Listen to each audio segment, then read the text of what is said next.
పవిత్రాత్మ నామమున ఆమేన్. జ్ఞానవాణి శ్లోపితలకు శుభోదయం. జ్యేష్ఠనాథుని తిరుహృదయ పూజిత మాసము జూన్ నెల 13వ తేదీ.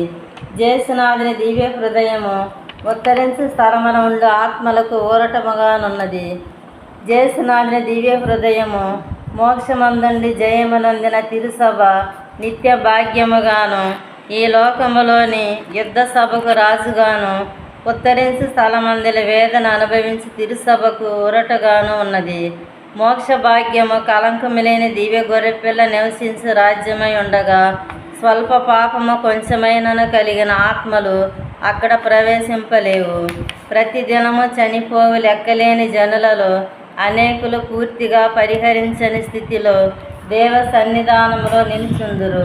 ఆ ఆత్మలను సర్వేశ్వరుడు నరకములో త్రోసివేయుదురు. అయినను వారు తమ పాపములకు ఈ లోకములో పూర్తిగా తపస్సు చేసి ఉత్తరించినందువలన మోక్షరాజ్యము వెంటనే పొందజాలరు. ఉత్తరించు స్థలము యొక్క ఆత్మలు తమ పాపములకు ఉత్తరించవలసి ఉన్నది. ఉత్తరించు స్థలములోని ఆత్మను అనుభవించి వేదన వర్ణింపనెవ్వరి చేత కాదు.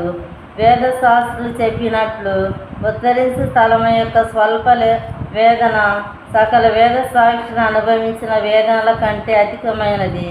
కాబట్టి జ్యేష్ఠనాథుని తిరుహృదయ భక్తులమైన మనము ఆత్మల వేదనలను తగ్గించి వారు త్వరగా మోక్ష భాగ్యం పొందినట్లుగా జప తప ధర్మముల చేత ప్రయాసపడవలెను. ఆయన ఆ ఆత్మలకు సహాయమునిచ్చెడు. ముఖ్యమైన మార్గం ఏమనగా వార్ల కొరకు దివ్య పూజలు చేయించి యేసుక్రీస్తునాథుని దివ్య రక్త ఫలములను వార్లకు పొందజేయుటయే అన్నిటికీ ప్రయోజకరమైన సహాయమగును.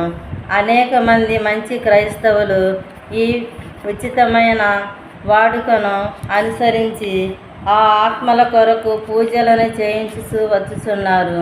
వారు మోక్షములో ఉండినప్పుడు తమ్మును ఉత్తరించు స్థల వేదనల నుండి విడుదల చేసిన తమ ఉపకారుల నిమిత్తము సర్వేశ్వరుని యందు బహుగా ప్రార్థించుదురు.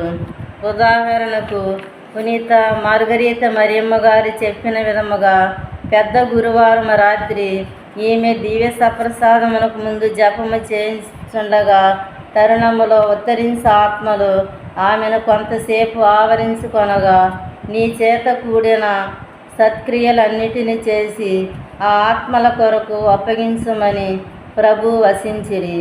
ఆ దినముల నుండి ఉత్తరించుడు స్థలములో వేదన అనుభవించి వార్లను నా స్నేహితులను పిలిచి తన సత్క్రియలన్నీ వారి కొరకు నప్పగించిరి.